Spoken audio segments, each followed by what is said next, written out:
Hello student, I am Sunil Dangi, Faculty of Biology and we are discussing DPP number 1.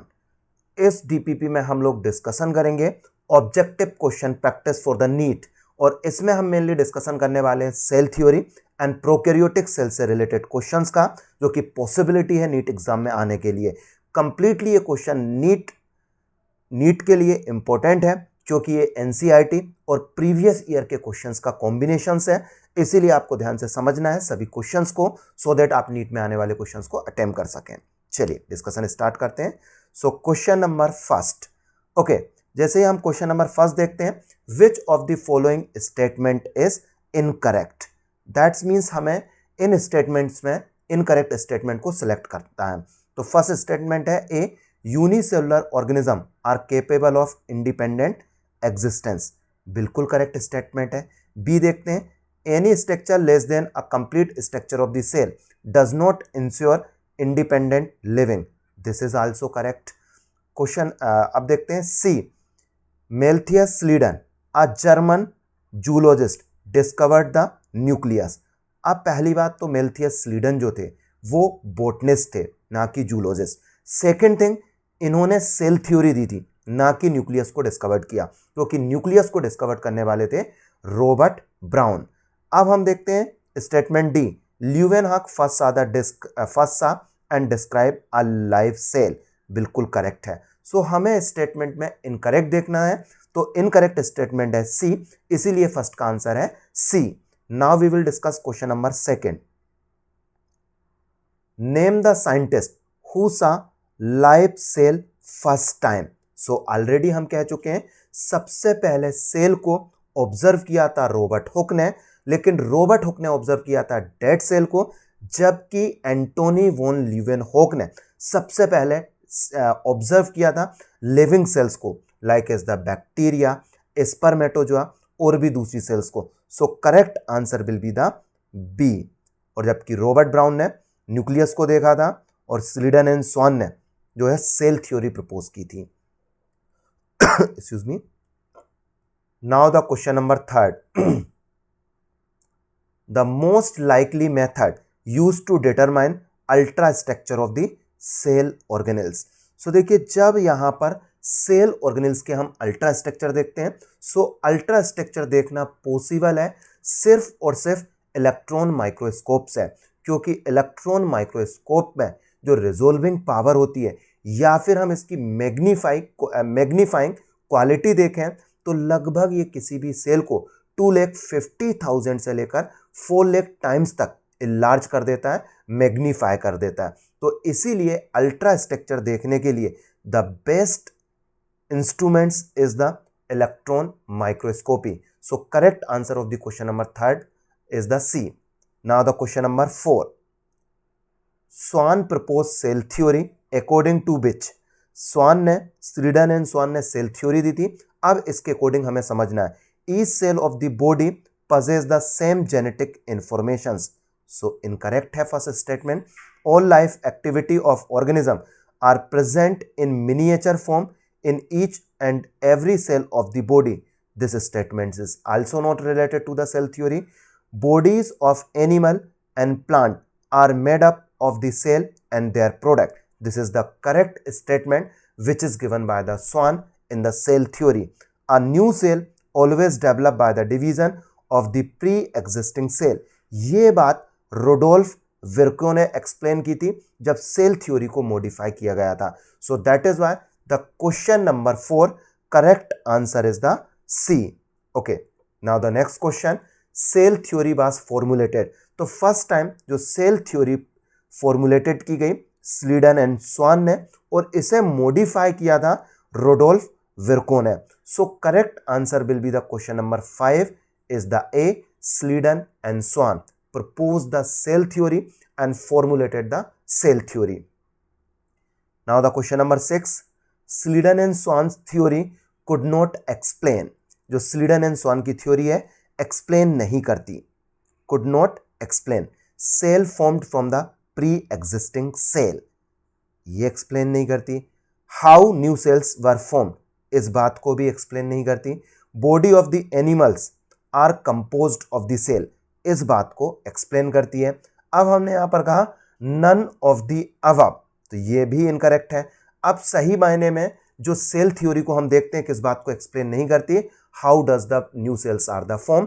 तो इसीलिए question number 6 में the correct answer will be the B, क्योंकि new cells के formations को explain किया था रोडोल्फ विर्को ने। यहां तक क्लियर है क्वेश्चन नंबर 6? ओके। अब हम समझते हैं question number 7। Question number 7, omnis सेलुला ई सेलुला। अब ओमनिस सेलुला ई सेलुला का मतलब क्या होता है? All cell arise from the pre existing cells. और ये कॉन्सेप्ट दिया था रोडोल्फ विर्को ने। और कब दिया था? जब सेल थ्योरी थी स्लीडन एंड स्वान की सेल थ्योरी को मॉडिफाई किया था। So correct answer will be the B, that is called the Rudolf विर्को।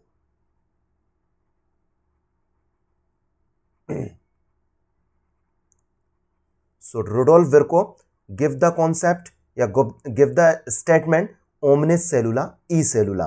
Now the question number 8, which of the following statement is not correct? हमें यहाँ पर incorrect statement को पहचानना है। So पढ़ते हैं A statement, human chick cell have an outer membrane as delimiting structure. Is this correct? बिल्कुल correct है।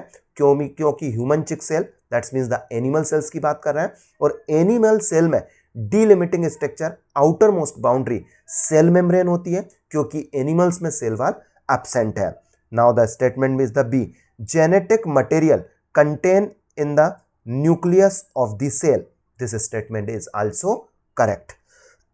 Now the C, the cytoplasm is the excuse me, main arena of the cellular activity in both plant as well as the animal cell.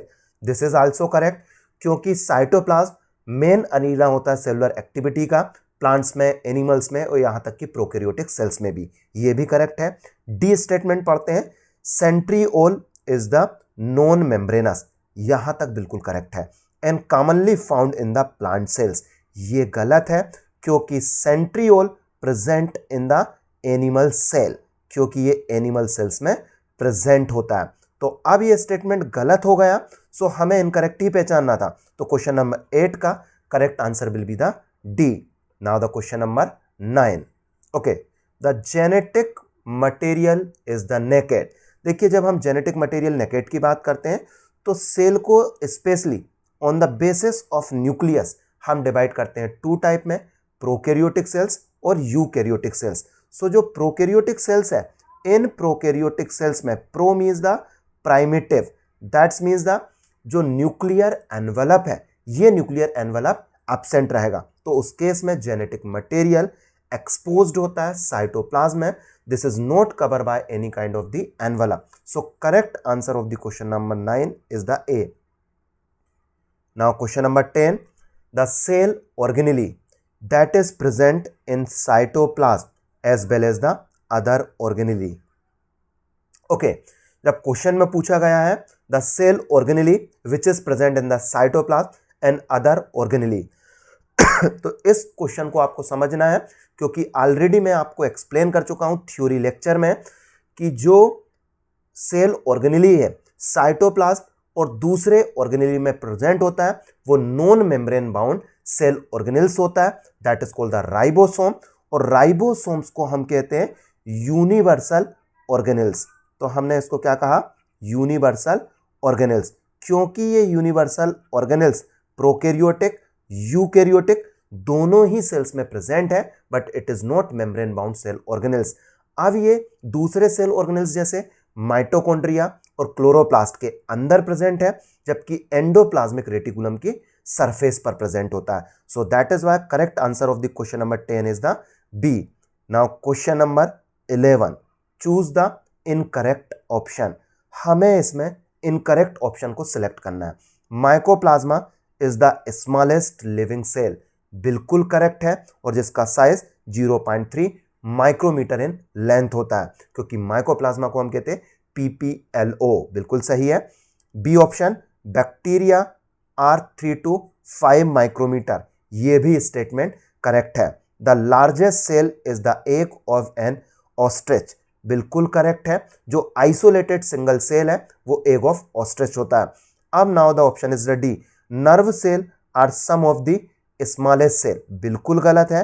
This is the some of the largest cell of the human body, ये human body की largest cell है। तो ये statement क्या हो गया, incorrect हो गया। हमें इनकरेक्ट ही पहचानना था, so that is why correct answer will be the 11 is the D. Okay, now question number 12 जो कि कंप्लीटली एनसीईआरटी बेस्ड है, क्योंकि इनका डायग्राम एनसीईआरटी में भी दिया है।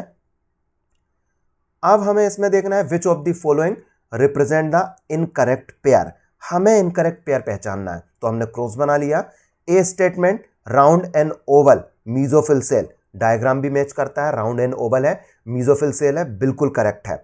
बी देखते हैं, राउंड एंड बाइकॉनकेव आरबीसी, ये भी मैच करता है, बिल्कुल सही है। अब हम देखते हैं यहां पर जो शेप दिया है अमीबोइड है, बिल्कुल सही है, ये प्लेटलेट्स का है, लेकिन ये गलत है क्योंकि अमीबोइड शेप जो सेल होती है that is the white blood corpuscles, WBC होती है।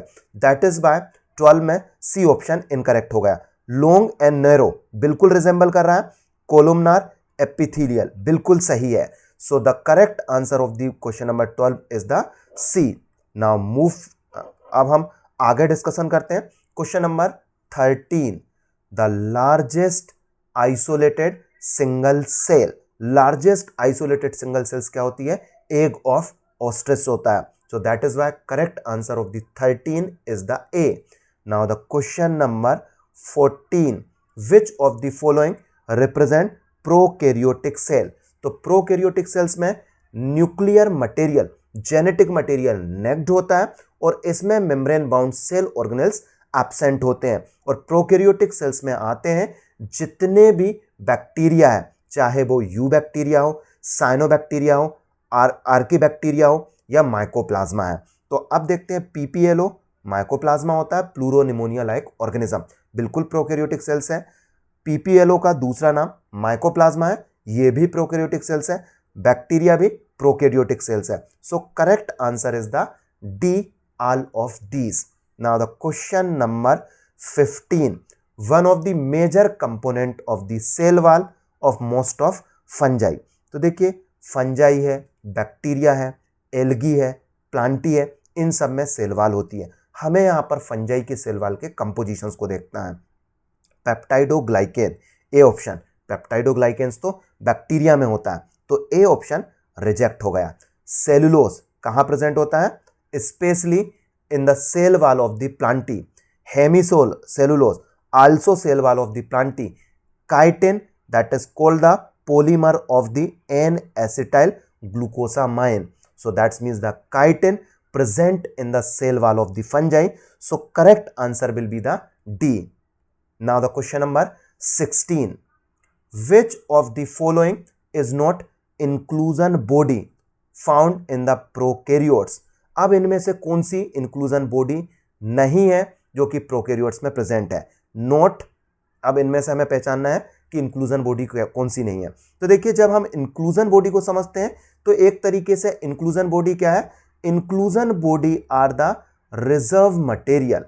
क्या है ये, एक तरीके से रिजर्व मटेरियल है और these reserve material present in the free form in the cytoplasm of the prokaryotic cells. ये रिजर्व मटेरियल प्रोकैरियोटिक सेल्स के साइटोप्लाज्म में प्रेजेंट होते हैं और ये साइटोप्लाज्म में फ्री फॉर्म में होते हैं। फ्री फॉर्म मतलब हो गया इनके चारों तरफ कोई भी न्यूक्लियर मेम्ब्रेन, कोई भी मेम्ब्रेन नहीं होती है। So that is called the inclusion body. अब हम देखते हैं साइनोफाइसियन ग्रेन्यूल्स, बिल्कुल इंक्लूजन बॉडी है। ग्लाइकोजन ग्रेन्यूल्स इंक्लूजन बॉडी है। फास्फेट ग्रेन्यूल्स इंक्लूजन बॉडी है, जबकि पोलीसोम जो है वो इंक्लूजन बॉडी नहीं है। सो 16 का करेक्ट आंसर है सी, पोलीसोम। तो फिर पोलीसोम है क्या? सो आपको याद हो जब हम पोलीसोम्स देखते हैं तो यहां पर प्रेजेंट होता है सिंगल mRNA। तो यहां हमने लिख दिया there is present a single mRNA, और जब इस सिंगल mRNA से बाइंड हो जाते हैं ribosome, several unit of the ribosome bind to the single mRNA, so this is called the polyribosome और पोलीसोम। तो हम इसे कहते हैं पोलीसोम या फिर पोलीराइबोसोम कहते हैं। और polyribosome especially play important role in synthesis of the protein due to presence of the ribosomes on the due to presence of the ribosomes. Clear? Now the question number 17, what is about the genetic material of prokaryotic cells? हमें यहां पर prokaryotic cells के genetic material के बारे में discussion करना है। A option पढ़ते हैं, possess small circular DNA is called plasmid. बिल्कुल सही है। एक्स्ट्रा क्रोमोसोमल जेनेटिक मटेरियल होता है तो हम उसे प्लाज्मिड्स कहते हैं। बिल्कुल करेक्ट है। Not enveloped by the nuclear membrane, this is also correct. इसीलिए तो हम उसे प्रोकैरियोटिक सेल्स कहते हैं क्योंकि इसका जेनेटिक मटेरियल नेकेड होता है, साइटोप्लाज्म में स्कैटर्ड होता है। Now the C, composed of the single circular DNA molecules, ये भी सही है क्योंकि इसमें single circular double standard DNA होता है जिसे हम जानते हैं जीनोमिक डीएनए या जीनोफोर कहते हैं। सो इसमें हम देखेंगे 17 में जब तीनों स्टेटमेंट सही है तो correct answer will be the D, all of the above. चलिए नेक्स्ट मूव करते हैं। Question number 18, which of the following statement is the incorrect about the plasmid? Plasmid के बारे में हमें इनकरेक्ट स्टेटमेंट देखना है। They are extra chromosomal DNA, बिल्कुल करेक्ट है। They are use in genetic engineering, absolutely correct. They help in replication of the nucleoid, incorrect है। They are small, सही है। Circular, confirm certain unique phenotypic character, some of like resistant to antibiotic, बिल्कुल सही है। So हमें plasmids के बारे में इनकरेक्ट स्टेटमेंट देखना था तो यहां पर इनकरेक्ट स्टेटमेंट है सी। सो क्वेश्चन नंबर 18 का आंसर है सी।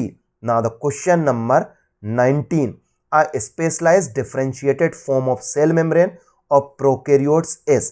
तो देखिए हमें देखना है प्रोकैरियोट्स की सेल। अब प्रोकैरियोटिक सेल्स में जब हम देखते हैं तो यहां पर क्या हो गया, सपोज ये आउटर मोस्ट बाउंड्री हो गई सेल वाल। अब जो सेल वाल है, इस सेल वाल के अंदर यहां पर प्रेजेंट होती है सेल मेम्ब्रेन, ये हो गई सेल मेम्ब्रेन। अब कुछ केस में क्या होता है, सेल मेम्ब्रेन अंदर की तरफ इनविजिलेट हो जाती है और ये स्पेशलाइज्ड स्ट्रक्चर बनाती है। This specialised structure is called the mesosome and mesosomes perform the function of the respiration. तो हमें यहां पर सेल मेम्ब्रेन का स्पेशलाइज्ड पार्ट देखना था। तो राइबोसोम सेल मेम्ब्रेन का स्पेशलाइज्ड पार्ट है, नहीं है। मीजोसोम्स बिल्कुल करेक्ट है। माइक्रोबिलाई स्पेशली एनिमल सेल्स में होता है जिसके कारण ओवरऑल सरफेस एरिया बढ़ जाता है, एब्जॉर्प्शंस बढ़ जाता है। So that is why this is also incorrect. Vacuole, prokaryotic cells में ट्रू वैक्यूल्स एब्सेंट होते हैं, गैस वैक्यूल्स प्रेजेंट होते हैं जिसमें कोई मेम्ब्रेन नहीं होती है। सो 19 का correct answer will be the B. Okay, now question number 20, select the incorrect statement. Okay, अब हमें इसमें इनकरेक्ट स्टेटमेंट देखना है। Bacterial cell wall made up of peptidoglycan, बिल्कुल सही है। और ये पेप्टाइडोग्लाइकेन पॉलीमर है किसका, नेग एंड नेम का, एन एसिटाइल ग्लूकोसामाइन और एन एसिटाइल म्यूरेमिक एसिड्स का। Pili and fimbriae are the mainly involve in motility of the bacteria. यही कहानी खत्म हो गई। क्यों हो गई, क्योंकि मोटिलिटी के लिए बैक्टीरिया में जो स्ट्रक्चर प्रेजेंट होते हैं, the structure is called the flagella. तो flagella is responsible for the motility of bacteria. तो बी ऑप्शन रिजेक्ट हो गया। अब हमने यहां पर कहा साइनोबैक्टीरिया लेक फ्लैजिलेटेड सेल, बिल्कुल सही है। फ्लैजिला साइनोबैक्टीरिया में एब्सेंट होते हैं। Excuse me. क्वेश्चन नंबर 20 में डी ऑप्शंस देखते हैं। Mycoplasma is the wall less microorganism, that's means the mycoplasma में सेल वॉल एब्सेंट होती है, बिल्कुल सही है। तभी तो हम इसे कहते हैं PPLO, प्लूरोनिमोनिया लाइक ऑर्गेनिज्म, या फिर बैक्टीरिया विदाउट सेल वॉल। तो अब इनकरेक्ट स्टेटमेंट यहां पर कौन सा हो गया, बी। तो 20 का करेक्ट आंसर है B. Excuse me. Now the question number 21। अब हम देखेंगे 21 को। Which one is the correct about the bacterial cell envelope. अब बैक्टीरियल सेल एनवलप के रिलेशंस में करेक्ट है। अब हम बैक्टीरियल सेल एनवलप बना लेते हैं।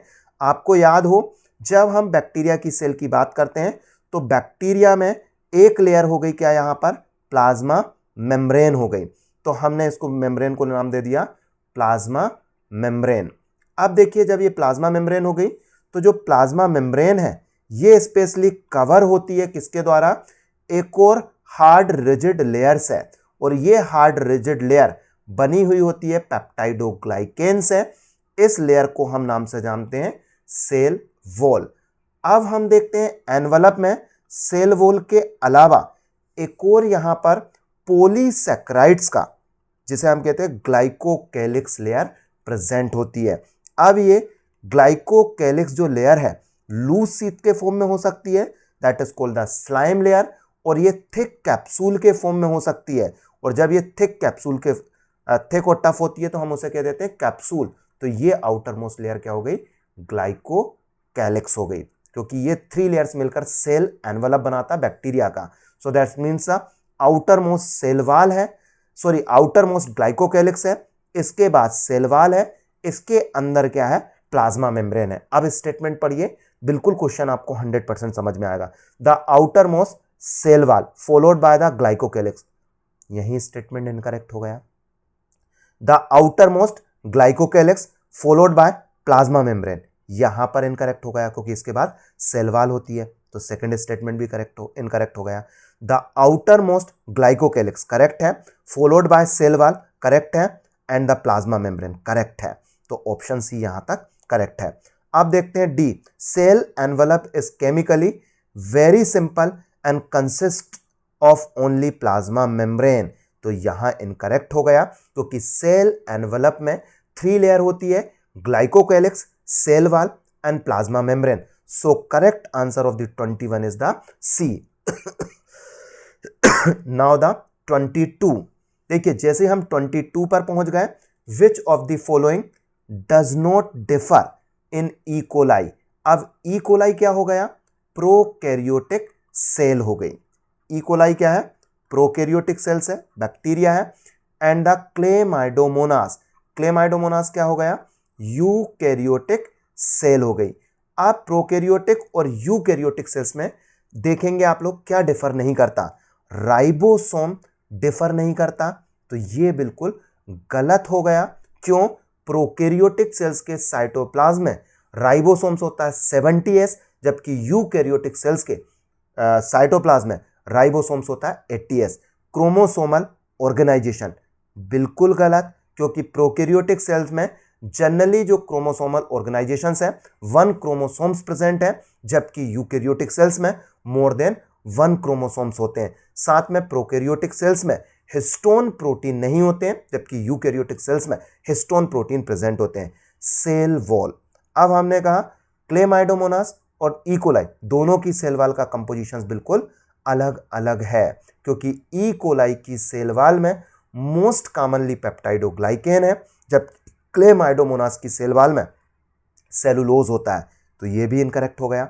22 का डी, सेल मेम्ब्रेन, क्योंकि एनसीईआरटी कहती है कि सेल मेम्ब्रेन का जो स्ट्रक्चर है प्रोकैरियोट्स एंड यूकैरियोट्स में सिमिलर होता है, that's means the prokaryotic cell membrane और eukaryotic cell membrane lipid bilayered होती है। सो 22 का correct answer is the D. Excuse me, now the question number 23, what is true about mesosomes. अब mesosomes क्या है, मीजोसोम्स प्लाज्मा मेम्ब्रेन की infolding के कारण बनने वाले स्ट्रक्चर है। So this structure is called the मीजोसोम्स।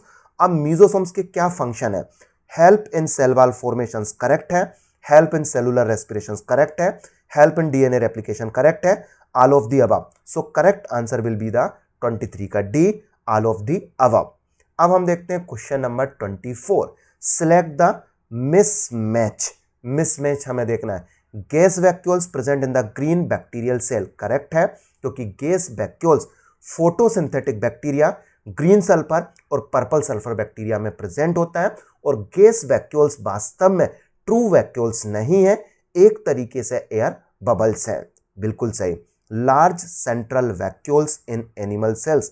गलत हो गया, क्योंकि एनिमल सेल में मेनी स्मॉल वैक्यूल्स प्रेजेंट होते हैं, जबकि एनिमल सेल्स के सेंटर में न्यूक्लियस प्रेजेंट होता है। लार्ज सेंट्रल वैक्यूल्स प्रेजेंट होता है प्लांट सेल में। यह कैरेक्टर है किसका? प्लांट सेल्स का, ना कि एनिमल सेल्स का। तो बी मिसमैच हो गया। चलिए आगे बढ़ते हैं। प्रोटिस्टा यूकैरियोट से करेक्ट है, मेथेनोजन प्रोकैरियोट से करेक्ट है। सो 24 क्वेश्चन का करेक्ट आंसर है बी। चलिए okay, now the question number 25, choose the incorrect pair. अब इनकरेक्ट पेयर देखना है। Okay, gram positive bacteria take up gram stain, बिल्कुल सही है, क्योंकि ग्राम स्टेनिंग को दिया था क्रिश्चियन ग्राम ने, और उन्होंने बैक्टीरिया को डिवाइड किया 2 डिफरेंट टाइप्स में, gram positive and gram negative. ऐसे बैक्टीरिया जो कि क्रिस्टल वोलेट डाई को एब्जॉर्व करते हैं या क्रिस्टल वोलेट को रिटेन करते हैं, और रिटेन करने के बाद जब हम इनको एल्कोहल से डीकलराइजेशंस कराते हैं तो उस केस में ये क्रिस्टल वायलेट को नहीं छोड़ते हैं और ये ब्लू या पर्पल कलर के दिखाई देते हैं, उन्हें हम ग्राम पॉजिटिव बैक्टीरिया कहते हैं। तो बिल्कुल ये स्टेटमेंट सही है। बी पर आ जाते हैं। Cell wall prevent bacteria from collapsing, बिल्कुल सही है। बैक्टीरिया को बस्ट होने से और कोलैप्स होने से बचाती है सेल वॉल, क्योंकि एक तरीके से ये रिजिड स्ट्रक्चर है। चलिए सी, capsule thick and tough glycocalyx, absolutely correct, क्योंकि ग्लाइकोकैलिक्स जब लूज होती है तो हम उससे कहते हैं स्लाइम लेयर, और थिक और टफ होती है उसे हम कहते हैं capsule. Excuse me. Now the D option, पिलाई are the locomotory structure in bacteria. तो भैया यहीं पर कहानी एंड हो गई। क्यों? बैक्टीरिया में लोकोमोटरी स्ट्रक्चर होते हैं, that structure is called the flagella, जबकि पिलाई is present for the purpose of the mating process. अब मेटिंग प्रोसेस मीन्स द, जब हम देखते हैं कि बैक्टीरिया में F+ और F negative, F+ fertility factor होता है, प्लाज्मिड प्रेजेंट होता है, तो उसके कारण उसमें पिलाई बनते हैं, और उस पिलाई के कारण एक बैक्टीरिया दूसरे बैक्टीरिया से अटैच हो जाता है।